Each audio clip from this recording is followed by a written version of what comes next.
ആശ്വാസം നേടാം. ഹൃത്തിനുള്ളിൽ ജീവൻ നൽകും വചനം, തിരുവചനം. യേശുവിൽ ഏറ്റവും സ്നേഹമുള്ളവരെ, മനുഷ്യരെല്ലാവരും ആധ്യാത്മിക ജീവിതത്തെ ആഗ്രഹിക്കുന്നവരാണ്.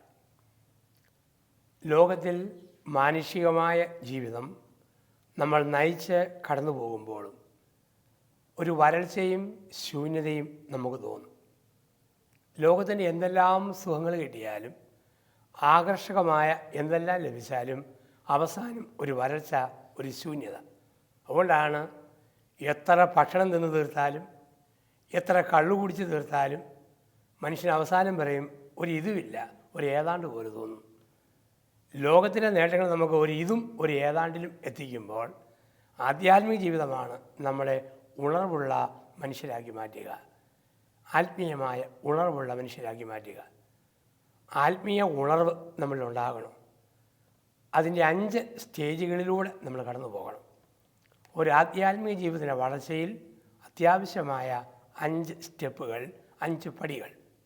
അതിൽ ഒന്നാമത്തേതാണ് ദൈവം മനുഷ്യനെ സ്പർശിക്കണം.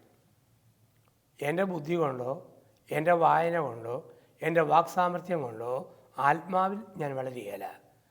ആത്മാവിൽ വളരണമെങ്കിൽ, ആത്മീയതയിൽ വളരണമെങ്കിൽ ദൈവം എന്നെ തൊടണം. ദൈവം തൊട്ട ജീവിതം. എനിക്കൊരു പ്രസംഗം പറയാം. അത് സാമ്പാർ വെക്കുന്ന പോലെ വെണ്ടയ്ക്ക, മുരിങ്ങക്ക, കോവയ്ക്ക, സബോള, തക്കാളി എല്ലാം അരിഞ്ഞ് പാത്രത്തിലിടാം. സാമ്പാർ പൊടിയും ഇടാം, വെള്ളവും ചേർത്ത് വെക്കാം. പക്ഷേ സാമ്പാറാകണമെങ്കിൽ അതിനെ വേവിക്കുന്ന, അതിനെ വെന്ത് ശരിയാക്കുന്ന ഒരു അഗ്നി ഉണ്ടാകണം. ഈ അഗ്നിയില്ലാതെ എന്ത് പച്ചക്കറി വെട്ടി വെച്ചാലും എത്ര അരപ്പിട്ടാലും ഒരു സാമ്പാറാകത്തില്ലല്ലോ. ഇതുപോലെയാണ് ആധ്യാത്മിക ജീവിതത്തിൽ നമ്മൾ വളരണമെങ്കിൽ നമുക്ക് വായനയും ബുദ്ധിയും ചിന്തയും കരുതലും ഒക്കെയാകാം. പക്ഷേ ദൈവത്തിൻ്റെ പരിശുദ്ധാത്മാവ് എന്ന് പറയുന്ന അഗ്നി നമ്മളെ ജ്വലിപ്പിക്കണം, നമ്മളെ ദഹിപ്പിക്കണം, എങ്കിലേ ഉണർവുള്ളൂ. അതാണ് ദൈവം തൊടണം. ആധ്യാത്മിക ജീവിതത്തിൻ്റെ വളർച്ചയുടെ ഒന്നാമത്തെ സ്റ്റെപ്പാണ് ദൈവം തൊടുന്ന ജീവിതം, ദൈവം തൊട്ട ജീവിതം. നമ്മൾ കാണുന്നുണ്ട്, അബ്രഹാമിനെ ദൈവം തൊട്ടു, ഇസ്ഹാക്കിനെയും യാക്കോബിനെയും യോസേഫിനെയും ദൈവം തൊട്ടു. ദൈവം തൊട്ടപ്പോൾ ആത്മീയ ഉണർവിൽ അവർ വളർന്നു വന്നു. നിശ്ചയുടെ നിശബ്ദതയിൽ സാമുവേലിനെ തൊട്ടു, വൃദ്ധനായ മോശയെ തൊട്ടു, യേശയ്യ, എസക്കിയേൽ എല്ലാ പ്രവാചകന്മാരെയും ദൈവം തൊട്ടു. മറിയത്തെ ദൈവം തൊട്ടു. ലൂക്കാസ് സുവിശേഷം 1:26 മുതൽ വാക്യങ്ങളിൽ ഗബ്രിയേൽ മാലാഖയിലൂടെ മംഗളവാർത്ത ദൈവം കൊടുക്കുന്നു മറിയത്തിന്. മറിയത്തെ ദൈവം തൊട്ടു. ദൈവം തൊട്ടു കഴിഞ്ഞപ്പോൾ അമ്മ ആത്മാവിൽ ജ്വലിച്ചു. നമ്മളെയൊക്കെ ദൈവം തൊടണം. ദൈവം തൊടുമ്പോൾ മാനുഷികമായ കണ്ണുകൾ മാറും, മാനുഷികമായ വിലയിരുത്തൽ മാറും, മാനുഷികമായ കമൻറ്റുകൾ മാറും. എല്ലാത്തിനെയും ദൈവത്തിൻ്റെ കണ്ണിലൂടെ നോക്കിക്കാണാനുള്ള കൃപ, ദൈവം കാണുന്ന പോലെ കാണാനുള്ള കൃപ, ദൈവം വിലയിരുത്തുന്ന പോലെ വിലയിരുത്താനുള്ള കൃപ. ദൈവം തൊടുമ്പോൾ മനുഷ്യൻ്റെ അതിർത്തികൾ മാറും, അവൻ അനന്തതയിലേക്ക് വളരും. മനുഷ്യൻ പരിമിതിയുള്ളവനാണ്, അവൻ അതിർത്തിക്കുള്ളിൽ ഒതുങ്ങുന്നവനാണ്. ദൈവത്തിന് അതിർത്തിയില്ല, ദൈവം അനന്തതയാണ്.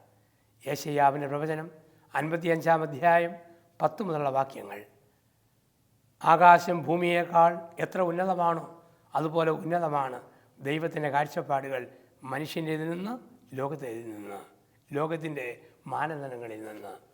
അപ്പം ദൈവം തൊടുന്ന ജീവിതം, ദൈവം തൊടുന്ന മനുഷ്യർക്ക് ആത്മീയതയിൽ വളരാൻ പറ്റുന്നതിൻ്റെ കാരണം അവർക്കറിയാം ഒന്നും ശാശ്വതമല്ല, എല്ലാം കടന്നു പോകും. സന്തോഷം കടന്നു പോകും, സങ്കടം കടന്നു പോകും, കണ്ണുനീര് കടന്നു പോകും, പുഞ്ചിരി കടന്നു പോകും, ആരോഗ്യം കടന്നു പോകും, രോഗം കടന്നു പോകും, സമ്പത്ത് കടന്നു പോകും, ദാരിദ്ര്യം കടന്നു പോകും. ശാശ്വതമായുള്ളത് ദൈവസാന്നിധ്യം മാത്രമാണ്.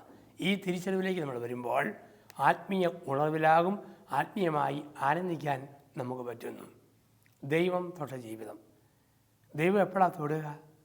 ശാന്തമായിട്ട് കുറേ നേരം ഇരിക്കുമ്പോഴാണ് ദൈവം നമ്മളെ തൊടുക. സങ്കീർത്തനം 46:10. നീ ശാന്തമായിരിക്കുക, ഞാൻ ദൈവമാണെന്നറിയുക. അബ്രഹാമിൻ്റെ ശാന്തതയിൽ ദൈവം തൊട്ടു. മുൾപ്പടപ്പിൻ്റെ ശാന്തതയിൽ മോശയെ തൊട്ടു. ഏകാന്തതയുടെ ശാന്തതയിൽ ഏശയ്യായെ തൊട്ടു. നസ്രത്തിൻ്റെ ശാന്തതയിൽ മറിയത്തെ തൊട്ടു. എപ്പോഴും ബഹളം വെച്ച് ഓടി നടക്കുന്നവരെ ദൈവം തൊടുകയില്ല. ശാന്തമായിട്ട് ഞാൻ ഇരുന്നു കൊടുക്കണം. അതിൻ്റെ അന്തരീക്ഷം ഞാൻ ഉണ്ടാക്കണം. വ്യക്തിപരമായി പ്രാർത്ഥിക്കുമ്പോൾ ദൈവം എന്നെ തൊടും. ബൈബിള് വായിക്കുമ്പോൾ ദൈവം എന്നെ തൊടും. വിശുദ്ധ കുമ്പസാരത്തിലൂടെയും കുർബാനയിലൂടെയും കടന്നു പോകുമ്പോൾ ദൈവം എന്നെ തൊടും. ആത്മീയ പുസ്തകങ്ങൾ വായിക്കുമ്പോൾ ദൈവം എന്നെ തൊടും. നല്ല ആത്മീയ ചിന്തകൾ ശ്രവിക്കുമ്പോൾ ദൈവം എന്നെ തൊടും. ആധ്യാത്മിക ജീവിതത്തിന് ഒന്നാമത്തെ സ്റ്റേജാണ് ദൈവം തൊടുക, ദൈവത്താൽ സ്പർശിക്കപ്പെട്ട ജീവിതം. അതിൻ്റെ വളർച്ചയിൽ രണ്ടാമതൊരു സ്റ്റേജുണ്ട്. അതാണ് പരസ്നേഹ പ്രവൃത്തികളുടെ ജീവിതം. ദൈവം തൊടുന്നവരൊക്കെ മറ്റുള്ളവർക്ക് നന്മ ചെയ്യാൻ പോകും, ഉള്ളിലേക്ക് ഒതുങ്ങുകയല്ല. മറിയത്തെ ദൈവം തൊട്ടു. മറിയം ഓടിപ്പോയി മലമുകളിൽ ചാർച്ചക്കാരി എലിസബത്തിനെ സഹായിക്കാൻ. ഓരോ വ്യക്തിയും ദൈവം തൊടുന്നത് ഒരു മുറിക്കുള്ളിൽ ഒതുങ്ങാൻ വേണ്ടിയല്ല, ആർക്കെങ്കിലുമൊക്കെ വേണ്ടി നന്മ ചെയ്യാൻ വേണ്ടിയാണ്. അബ്രഹാമിനെ ദൈവം തൊട്ടു.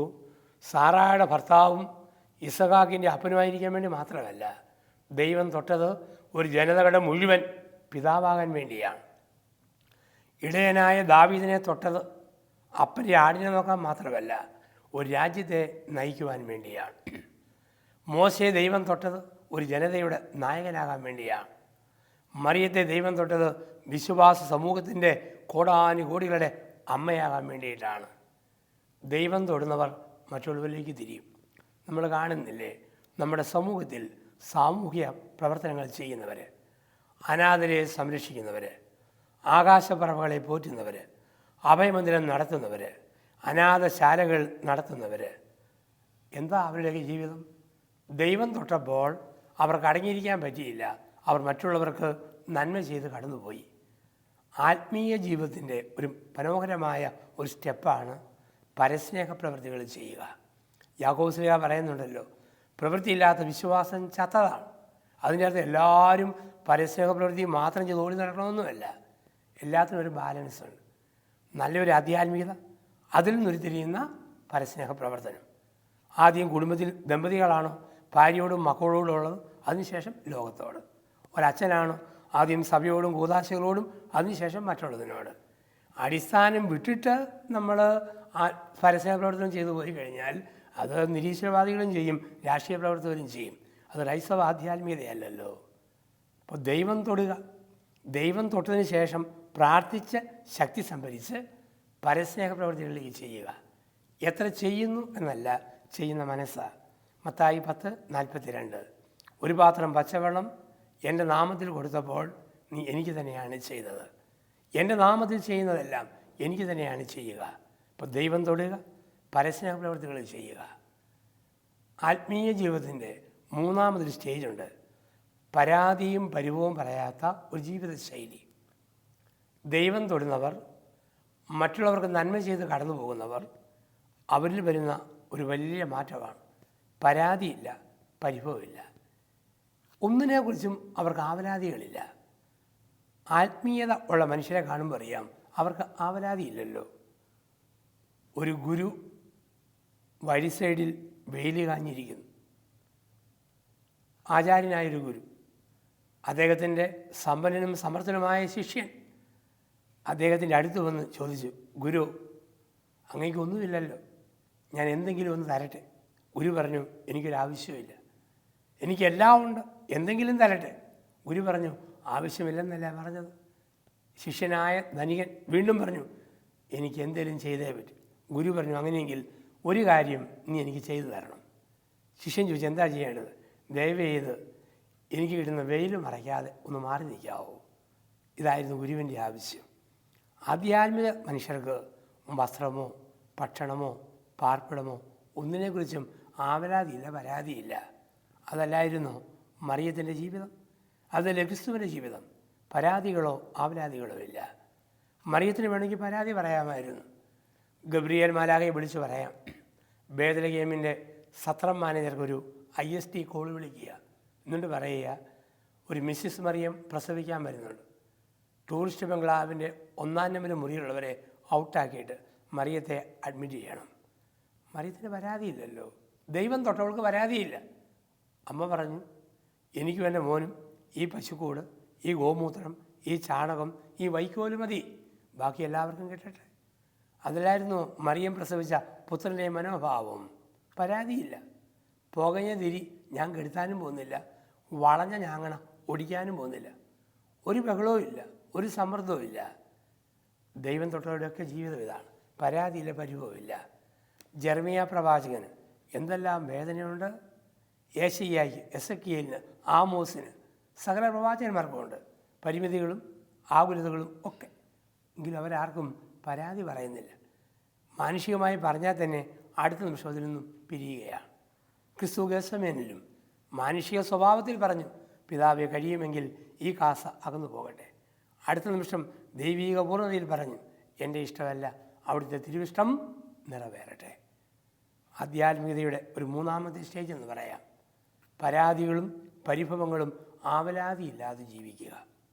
ഇന്ന് ധ്യാനങ്ങളിൽ സംബന്ധിക്കുന്നവർ, ഒരുപാട് ആത്മീയതയിൽ വളരുന്നവർ, ഒരാഴ്ച ധ്യാനിച്ച് പോകുന്നവർ, വലിയ കൺവെൻഷനിൽ പങ്കെടുത്ത് പോകുന്നവർ, തിരിച്ചു പോകുന്ന വഴിക്ക് തന്നെ പരാതികളും ആകുലതകളും പറയുന്നത് കാണാം. ഒരു ധ്യാനത്തിൽ പറഞ്ഞു കൊടുത്തു, ഒരിക്കലും ഒന്നിനെക്കുറിച്ചും പരാതി പറയാതെ ജീവിക്കാൻ പഠിക്കണം. വെള്ളിയാഴ്ച രാവിലെ ധ്യാനം കഴിഞ്ഞ് ധ്യാനമന്ദിരത്തിൽ നിന്നും ഈ ചിന്തയുമായി ആൾക്കാർ പോയി. ഒരു ചേട്ടൻ ജംഗ്ഷനിൽ ചെന്ന് വണ്ടി കാത്തു നിൽക്കുന്നു. ഒരു വലിയ മരത്തിൻ്റെ മൂട്ടിൽ പെട്ടെന്ന് മരത്തിൻ്റെ മുകളിൽ നിന്നും ഒരു കാക്ക കാഷ്ടിച്ചു. കാക്കക്കാഷ്ടം ഈ മനുഷ്യൻ്റെ തലയിൽ വീണു. ഇയാൾ അരിശത്തോടെ പറഞ്ഞു, കുന്തം, തല്ലിക്കൊല്ലാൻ ആളില്ല, മെനക്കെടുത്താൻ ശല്യം വന്നിരിക്കുന്നു. എന്തൊരു നാട്! പെട്ടെന്ന് ഓർത്ത് ധ്യാനത്തിൽ കേട്ടതല്ലേ, പരാതി പറയല്ലേ, പരിഭവം പറയരുത്, ധ്യാനം കൂടി വരുന്നതല്ലേ ഉള്ളൂ. അടുത്ത ദിവസം തിരുത്തി പറഞ്ഞു, ദൈവമേ നിനക്കൊരായിരം നന്ദി, എരുമയ്ക്കും ആനയ്ക്കും മൂരിക്കും പറക്കാൻ കഴിവ് കൊടുക്കാത്തതിന് നിനക്കൊരായിരം നന്ദി. പരിഭവങ്ങളെ മാറ്റുന്നവരും പരിദേവനങ്ങൾ മറിക്കുന്നവരുമുണ്ട്. നമ്മുടെ ജീവിതം പരാതിയുടെ ജീവിതമാണ്, ആവലാതിയുടെ ജീവിതമാണ്. എങ്കിൽ എത്ര ധ്യാനം കൂടിയാലും എത്ര സ്തുതിച്ച് പ്രാർത്ഥിച്ചാലും ദൈവം തൊട്ടിട്ടില്ല. ഒരു സൈക്കോളജിക്കൽ സാറ്റിസ്ഫാക്ഷനിലൂടെ കടന്നു പോകുന്നതേ ഉള്ളൂ. ആരും അംഗീകരിച്ചില്ലേലും, ആരും കയ്യടി തന്നില്ലേലും, ആരും മാനിച്ചില്ലേലും സന്തോഷത്തോടെ ജീവിക്കാൻ പറ്റുക, ഇത് ആത്മീയതയുടെ ഒരു 3-ാമത്തെ സ്റ്റേജ്. അപ്പോൾ 1, ദൈവം തൊട്ട ജീവിതം. 2, ജീവകാരുണ്യ പ്രവൃത്തികളുടെ, പരസ്നേഹ പ്രവൃത്തികളുടെ ഒരു ജീവിതശൈലി. 3, പരാതിയും പരിവവും ഇല്ലാത്ത ഒരു ജീവിതശൈലി. ആധ്യാത്മിക ജീവിതത്തിൻ്റെ 4-ാമതൊരു സ്റ്റേജുണ്ട്. ആ സ്റ്റേജാണ് സമ്പൂർണ്ണ സമർപ്പണം നടത്തുക എന്നുള്ളതാണ്. സമ്പൂർണ്ണ സമർപ്പണം നടത്തുക. സമ്പൂർണ്ണ സമർപ്പണം നടത്തുക എന്ന് പറഞ്ഞാൽ ദൈവം എൻ്റെ ബാക്കി കാര്യം നോക്കിക്കോളും. ദൈവത്തിൻ്റെ വാഗ്ദാനത്തിൽ വിശ്വാസം, ദൈവത്തിൻ്റെ വചനത്തിൽ വിശ്വാസം. എൻ്റെ തലയിലെ ഓരോ മുടിനാരും അവനറിയാതെ കിളുക്കുകയില്ല, കൊഴിയുകയില്ല, ഈ തിരിച്ചറിവ്. ഇതാണ് സമ്പൂർണ്ണ സമർപ്പണം. ദൈവം ആരെയെല്ലാം തൊട്ടവരെല്ലാം സമ്പൂർണമായ സമർപ്പണം നടത്തിയിട്ടുണ്ട്. അബ്രഹാമിനെ ദൈവം വിളിച്ചു. പിന്നെ നോക്കുക, എന്തോ ഒരു സമർപ്പണമായിരുന്നു അബ്രഹാമിൻ്റെ ജീവിതത്തിൽ. ഇസ്ഹാക്ക് നഷ്ടപ്പെടുന്നുണ്ട്. ഇസ്ഹാക്ക് നഷ്ടപ്പെടുന്ന അനുഭവത്തിലേക്ക് നയിക്കുന്നുണ്ട്. ഇസ്മയിലിനെ കൈവിട്ട് കളയുന്നുണ്ട്. ആരുമില്ലാത്തൊരവസരമുണ്ട്. എങ്കിലും ഉറപ്പാണ്, ദൈവം നോക്കിക്കോളും. 90-ാം വയസ്സിൽ അബ്രഹാം സ്വന്തം ശരീരത്തിലേക്ക് നോക്കി. ഞരമ്പ് പിടച്ചു നിൽക്കുന്ന ഒരു ശരീരം. സാറായുടെ മുഖത്തേക്ക് നോക്കി. ഉണങ്ങിയ കശുവണ്ടി പോലെ ഒരു മുഖം. സാറായിലും വകുപ്പില്ല, അബ്രഹാമിൻ്റെ ദേഹത്തും വകുപ്പില്ല. അത്തിന് തന്നെ വാക്കിലേ വകുപ്പുള്ളൂ. ഒരു സന്തതിയെ, ഒരു ജനതയെ ആകാശത്തിലെ നക്ഷത്രങ്ങൾ പോലെ, കടൽത്തീരത്തെ മണത്തരി പോലെ ഞാൻ വർദ്ധിപ്പിക്കും. ഒറ്റ വാഗ്ദാനത്തിൽ അബ്രഹാം ആശ്രയിച്ചു. സമ്പൂർണ്ണ സമർപ്പണം നടത്തി. മോശയോ വിക്കൻ, വൃദ്ധൻ, അനാഥൻ, കൊലപാതകി. മോശയ്ക്കറിയാം, എൻ്റെ വാക്സാമർഥ്യമല്ല, കാരണം ഞാൻ വിക്കനാണ്. എൻ്റെ രക്തത്തുടിപ്പല്ല, കാരണം ഞാൻ വൃദ്ധനാണ്. എൻ്റെ ബന്ധുബലമല്ല, ഞാൻ അനാഥനാണ്. എന്നെക്കുറിച്ചുള്ള സൽപ്പേരല്ല, ഞാൻ കൊലപാതകിയാണ്. ഒന്നും എനിക്കില്ല, എല്ലാം ദൈവം മാത്രം.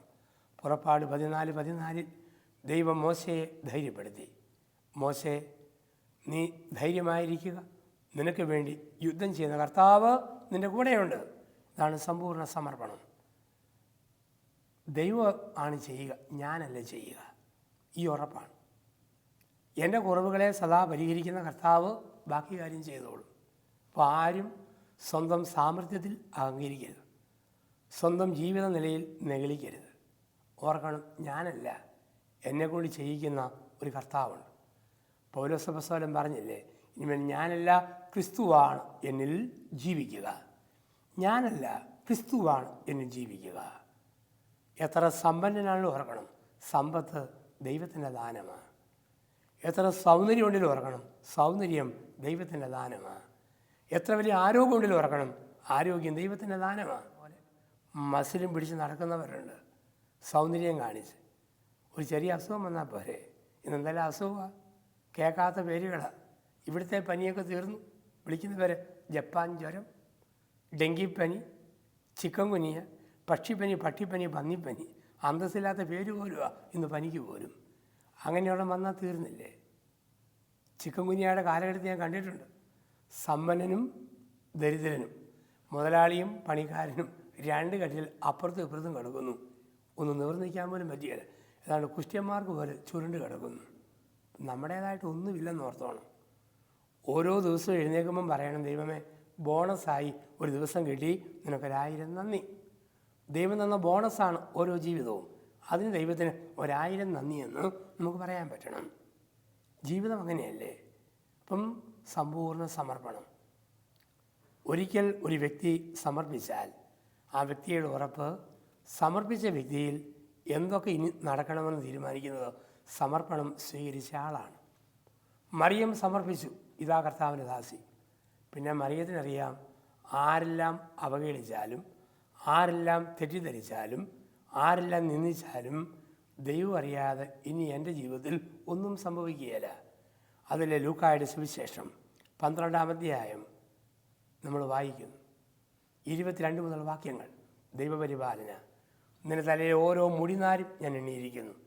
ഞാനറിയാതെ കിളിർക്കുകയില്ല, ഞാനറിയാതെ ഒഴിയുകയില്ല. ആകുലപ്പെടുന്നതുകൊണ്ട് ആയുസ്സിൻ്റെ ദൈർഘ്യം ഒരു മുഴം കൂടെ നീട്ടുവാൻ നിങ്ങളാർക്ക് സാധിക്കും? ഒരുപക്ഷെ വൈദിക മന്ദിരത്തിൽ വിശ്രമിക്കുന്ന ഒരച്ഛനാകാം ഞാൻ. ഒരു മഠത്തിൽ വിശ്രമിക്കുന്ന പ്രായമുള്ള ഒരു കന്യാസ്ത്രീയാകാം. കട്ടിലിൽ കിടക്കുന്ന അപ്പനാകാം, അമ്മയാകാം. യുവത്വത്തിൽ രോഗം ബാധിച്ച് തളർന്ന ശരീരമുള്ള യുവാവാകാം, യുവതിയാകാം. ആരുമാകട്ടെ, അവരോടൊക്കെ ദൈവം പറയുന്നു, നിന്നെ ഞാൻ കാത്തോളാം. നിൻ്റെ ആകുലതകൾ എന്നിലേക്ക് തരിക, നിൻ്റെ ഭാരങ്ങൾ ഇറക്കി വയ്ക്കുക. എഫ്രായിം, നീ എൻ്റെ വത്സലപുത്രൻ, എൻ്റെ പൊന്നോമനക്കൂട്ടൻ. ഹൃദയം തകർന്നവളെ, മനസ്സ് മന്ദീഭവിച്ചവളെ, ഇന്ദ്രനീലം കൊണ്ട് നിന്നെ ഞാൻ പണിതുയർത്തും. അഞ്ചന കല്ലുകൊണ്ട് നിനക്ക് ഞാൻ അടിസ്ഥാനമിടും. യേശയ്യ 59:1 മുതലുള്ള വാക്യങ്ങൾ. രക്ഷിക്കുവാനാകാത്ത വിധം എൻ്റെ കരങ്ങൾ കുറുകിപ്പോയിട്ടില്ല, കേൾക്കാനാകാത്ത വിധം എൻ്റെ കാതുകൾക്ക് മാന്യം സംഭവിച്ചിട്ടില്ല. നിൻ്റെ മുടി നരയ്ക്കുമ്പോഴും നിന്നെ വഹിക്കുന്ന കർത്താവാണ് ഞാൻ. നിൻ്റെ മുടി നരയ്ക്കുമ്പോഴും നിന്നെ വഹിക്കുന്ന കർത്താവാണ് ഞാൻ. സമർപ്പണം നമ്മൾ നടത്തുക. സമർപ്പണം. നമ്മുടെയൊക്കെ ജീവിതം എന്ന് പറയുന്നത് ഒരു ഡൈനിങ് ടേബിളിൽ വിളമ്പിയ വിഭവങ്ങൾ പോലെയാണ്. ഒരു ഊട്ടുമേശയിൽ ധാരാളം വിഭവങ്ങൾ നമുക്കായി വിളമ്പുന്നു. ഏതെല്ലാം വിഭവങ്ങൾ വിളമ്പുമ്പോഴും അത് സന്തോഷത്തോടെ സ്വീകരിക്കാൻ നമ്മൾ പഠിക്കുക. എന്ത് കിട്ടിയാലും. ജീവിതമെന്ന ഡൈനിങ് ടേബിളിൽ കലവറക്കാരനായ ദൈവം വിളമ്പുന്ന വിഭവങ്ങൾ സന്തോഷത്തോടു കൂടി നമ്മൾ സ്വീകരിക്കുക. അതാണ് സമ്പൂർണ്ണ സമർപ്പണം. ചില ഊട്ടുമേശയിൽ എന്നും പാവയ്ക്കയാണ്. കയ്പുള്ള അനുഭവം ജനിച്ച അന്ന് മുതൽ ഇന്ന് വരെ. ചിലർക്കെന്നും ഉപ്പാണ്, കണ്ണുനീരേ ഉള്ളൂ. ഓർമ്മ വെച്ച കാലം മുതൽ എന്നും കണ്ണുനീര് മാത്രം. ചിലർക്ക് നെല്ലിക്ക പോലെയാണ്. ഇന്ന് കയ്പ്, പിന്നെ പുളിപ്പ്, കുറെ കഴിഞ്ഞ് വെള്ളം കുടിക്കുമ്പോൾ മധുരം. കയ്പും പുളിപ്പും മധുരവും മാറി മാറി ദൈവം തരും. ചിലർക്കെന്നും തേനിൻ്റെ അനുഭവമാണ്, എന്നും മധുരമുള്ള അനുഭവങ്ങൾ. എന്തു തന്നാലും സന്തോഷത്തോടെ നമ്മൾ സ്വീകരിക്കണം, കൈനീട്ടി സ്വീകരിക്കണം. അതാണ് പഴയ നിയമത്തിൽ ജോബ് പറയുന്നു, ദൈവം തന്നു, ദൈവം എടുത്തു, ദൈവത്തിന് തിരുനാമത്തിന് സ്തുതി. എന്തു തരുന്നതും കലവറക്കാരനായ ദൈവമാണ്. മോശ ദൈവത്തെ ആദ്യം കണ്ടത് ഒരു മുള്ളിലല്ല, മുള്ളിൻ്റെ കൂട്ടത്തിലാണ്, മുൾപടർപ്പിലാണ്. പിന്നീട് മോശയ്ക്കെതിരെ അഹ്റോനും മീരിയാമും കൂടെയുള്ളവരൊക്കെ എതിർത്ത് പറയുമ്പോഴും മോശയ്ക്ക് പ്രശ്നമില്ല. അവരുടെ ഓരോരുത്തരുടെയും വാക്കുകൾ മുള്ളിൻ്റെ കുത്താണ്. മുൾപടർപ്പിൽ മുള്ളിൻ്റെ കൂട്ടത്തിൽ ദൈവത്തെ കണ്ട മോശയ്ക്ക് മുള്ളിൻ്റെ കൂട്ടമായ കുത്തുകൾ വരുമ്പോഴും അതിനറിവിൽ ദൈവത്തെ കാണാൻ പറ്റും, പിടിച്ചു നിൽക്കാൻ പറ്റും. ഈ ഒരു സമർപ്പണ മനോഭാവം നമ്മുടെ ജീവിതത്തിൽ നമുക്കുണ്ടാവുക. ഇപ്പോൾ 1, ദൈവം തൊടാൻ അവസരം കൊടുക്കുക. 2, സാധിക്കുന്ന നന്മകൾ ചുറ്റുപാടുകളിൽ കൊടുത്തു പോവുക. 3, പരാതിയും പരിഭവമില്ലാതെ ജീവിച്ചു പോവുക. 4, ജീവിതത്തിൽ സമ്പൂർണമായ സമർപ്പണം നടത്തി ദൈവം കാത്തോളും ദൈവം നോക്കിക്കോളും ആ ഉറപ്പിൽ പോവുക. ആത്മീയ ജീവിതത്തിൽ വളരെ പ്രധാനപ്പെട്ട ഒരു ഘടകമാണ് 5ാമത് നമ്മൾ കാണുക. നഷ്ടപ്പെട്ട ദൈവത്തെ നിരന്തരം തേടിക്കൊണ്ടിരിക്കുക. നഷ്ടപ്പെട്ട ദൈവത്തെ നിരന്തരം തേടിക്കൊണ്ടിരിക്കുക. അത് ആത്മീയ ഉണർവിന് ഏറ്റവും അനിവാര്യമായ ഒരു ഭാഗമാണ്. ചില ജീവിതങ്ങളിൽ ദൈവം നഷ്ടപ്പെട്ടു പോകാം. ചിലപ്പോൾ ദൈവം മാഞ്ഞു പോയതുപോലെ, മറഞ്ഞു പോയതുപോലെ നമുക്ക് തോന്നാം. അതുകൊണ്ടാണ് ബൈബിളിലെ പുണ്യപുരുഷന്മാരും പുണ്യവതികളായ സ്ത്രീകളുമൊക്കെ നിരന്തരം ദൈവത്തെ തേടിക്കൊണ്ടേയിരുന്നു. അബ്രഹാം ദൈവം നഷ്ടപ്പെട്ടു പോയെന്ന് തോന്നുമ്പോഴൊക്കെ ബലിയർപ്പണത്തിലൂടെ, പ്രാർത്ഥനയിലൂടെ തേടിക്കൊണ്ടിരുന്നു. പൂർവ്വ യോസേപ്പ് നിരന്തരമായി ആ ദൈവത്തെ തേടിക്കൊണ്ടിരുന്നു. ഇസഹാക്കും യാക്കോബുമെല്ലാം ആ ദൈവാന്വേഷണത്തിൻ്റെ പാതയിലാണ്. നഷ്ടപ്പെട്ട ദൈവത്തെ കണ്ടുപിടിക്കാനുള്ള കഷ്ടപ്പാടുകൾ നമുക്ക് കാണാം. പ്രവാചകന്മാരൊക്കെ ഇത് പറയാറുമുണ്ട്. നമ്മൾ കാണുന്നു മറിയം, പുതിയ നിയമത്തിൽ പുത്തൻ ഹൗവ, 2ാം ഹൗവ എന്ന് വിളിക്കപ്പെടുന്ന മറിയം. ദൈവത്തെ തേടിയുള്ള യാത്ര മറിയത്തിൽ കാണാം. ലൂക്കായുടെ സുവിശേഷം 2ാം അധ്യായം, അവിടെയാണ് ദൈവപുത്രൻ നഷ്ടപ്പെട്ടു പോയി. ദേവാലയത്തിൽ യേശുവുമൊത്ത് പ്രാർത്ഥിച്ചതിന് ശേഷം തിരിച്ചു വരുമ്പോൾ എങ്ങനെയോ മിസ് ചെയ്തു പോയി, ക്രിസ്തുവിനെ കാണാതെ പോയി. മറിയവും യോസേപ്പും ഏറ്റവും വേദനിച്ചത് യേശുവിനെ കാണാതെ പോയ 3 ദിവസങ്ങളിലാണ്. 1-ാം ദിവസമെന്ന് പറയുന്നത് ദേവാലയത്തിൽ നിന്നും വീട്ടിലേക്ക് പോകുന്നു. അന്ന് വൈകുന്നേരമായപ്പോഴാണ് കണ്ടില്ല. 2-ാം ദിവസമെന്ന് പറയുന്നത് തിരിച്ച് ദേവാലയത്തിലേക്ക് നടക്കുന്നു. വൈകുന്നേരം ദേവാലയത്തിൽ എത്തുന്നു. 3-ാം ദിവസമാണ് വീണ്ടും തുറക്കുക, ദേവാലയത്തിൽ കയറുന്നു. 3 ദിവസം കാണാതെ പോയി. മാതാവ് ഏറ്റവും വേദനിച്ചത് യേശുവിനെ കാണാതെ പോയ 3 ദിവസങ്ങളിലാണ്. ഏറ്റവും ആനന്ദിച്ചത് കണ്ടുകിട്ടിയ 3-ാം ദിവസമാണ്. പ്രിയപ്പെട്ടവരെ, ശാലോം ടെലിവിഷനിൽ ദൈവമായ കർത്താവിൻ്റെ ദൂത് ശ്രവിക്കുന്ന സമയത്ത് നമ്മൾക്ക് സ്വയം നടത്തേണ്ട ഒരു ആത്മപരിശോധനയുണ്ട്. ദൈവം നഷ്ടപ്പെട്ട വീടാണോ എൻ്റെ വീട്? ദൈവം കുടിയിറങ്ങിപ്പോയ വീടാണോ എൻ്റെ വീട്? എങ്കിൽ നഷ്ടപ്പെട്ട ദൈവത്തെ എത്ര കഷ്ടപ്പെട്ടും നാം കണ്ടുപിടിക്കണം. ആ ദൈവത്തെ തേടി ഞാൻ പോകണം. വിശുദ്ധ കുർബാനയ്ക്ക് മനഃപൂർവ്വം മുടക്കം വരുത്തിയ വ്യക്തിയാണ്, കുർബാനയിലേക്ക് തിരിച്ചു പോകണം. കുംഭസാരത്തിൽ നിന്ന് അകന്നുപോയ വ്യക്തിയാണ്, അതിലേക്ക് തിരിച്ചു പോകണം. ബൈബിൾ വായന ഉപേക്ഷിച്ച ആളാണോ? ബൈബിളിലേക്ക് തിരിച്ചു പോകണം. ജ്ഞാന വായനകൾ നിർത്തിയ ആളാണോ? അതിലേക്ക് തിരിച്ചു പോകണം. നഷ്ടപ്പെട്ട ദൈവത്തെ കഷ്ടപ്പെട്ട് കണ്ടുപിടിക്കുക. ഇത് ആധ്യാത്മിക ജീവിതത്തിൻ്റെ ഉണർവിൻ്റെ ഒരു വലിയ ഭാഗമാണ്. ആത്മീയതയിൽ നമുക്ക് വളരാം. ശരീരത്തിൻ്റെ തലത്തിൽ നിന്നും ആത്മാവിൻ്റെ തലത്തിലേക്ക് നമുക്ക് ഉയരാം, നമുക്ക് വളരാം. അതിന് ദൈവത്തിന് തൊടാൻ അവസരം കൊടുക്കുക. സാധിക്കുന്ന നന്മകൾ മറ്റുള്ളവർക്ക് ചെയ്യുക. ആവലാതിയില്ലാതെ ജീവിതയാത്ര മുമ്പോട്ട് കൊണ്ടുപോവുക. പരിപൂർണമായ സമർപ്പണം ഓരോ നിമിഷത്തിലും തമ്പുരാൻ്റെ കാര്യങ്ങളിൽ നടത്തിക്കൊണ്ടിരിക്കുക. ദൈവം നഷ്ടപ്പെട്ടു പോയോ? ആ ദൈവത്തെ കഷ്ടപ്പെട്ട് കണ്ടുപിടിക്കുക. അങ്ങനെ ഒരാത്മീയ ഉണർവിൻ്റെ മേഖലയിലേക്ക് നടന്നു കയറുവാൻ നല്ലവനായ കർത്താവ് നമ്മളെ ശക്തിപ്പെടുത്തട്ടെ. ആ കൃപയ്ക്കായി നമുക്ക് പ്രാർത്ഥിക്കാം. പരമപരിശുദ്ധനായ ദൈവമേ, ഞങ്ങളുടെ സ്വർഗീയ പിതാവേ, ഈ ലോകത്തിൽ യാത്ര ചെയ്യുമ്പോൾ ലോകത്തിൻ്റെ മോഹങ്ങളും ലോകത്തിൻ്റെ ആകർഷണങ്ങളും ഞങ്ങളെ വശീകരിക്കുന്നു. ഈ ലോകത്തോട് അനുരൂപരായി ജീവിക്കുവാൻ ഞങ്ങൾക്ക് തോന്നുന്നു. അവിടുത്തെ വചനങ്ങൾ ഞങ്ങൾ ഓർക്കുന്നു. ഈ ലോകത്തിൽ നിങ്ങൾ അനുരൂപരാകരുത്. കർത്താവേ, അങ്ങയോട് അനുരൂപരാകുവാനും അവിടുത്തോട് അനുരൂപരായി വചനാധിഷ്ഠിതരായി ജീവിക്കുവാനും ഞങ്ങളെ ശക്തിപ്പെടുത്തണമേ. ഓരോ നിമിഷവും ദൈവസ്വരം ശ്രവിക്കുവാനും ആ സ്പർശനം മേടിക്കുവാനും സാധിക്കുന്ന നന്മ മറ്റുള്ളവർക്ക് ചെയ്ത് കടന്നു പോകുവാനും പരിഭവങ്ങളില്ലാതെ ജീവിച്ച് സമ്പൂർണ്ണ സമർപ്പണത്തിലൂടെ ദൈവത്തിൻ്റെ വഴി തേടി യാത്ര ചെയ്യുവാനും ഞങ്ങളെ ഓരോരുത്തരെയും ശക്തിപ്പെടുത്തണമേ. നിത്യം പിതാവും പുത്രനും പരിശുദ്ധാത്മാവുമായ സർവേശ്വര എന്നേക്കും. ആമേൻ.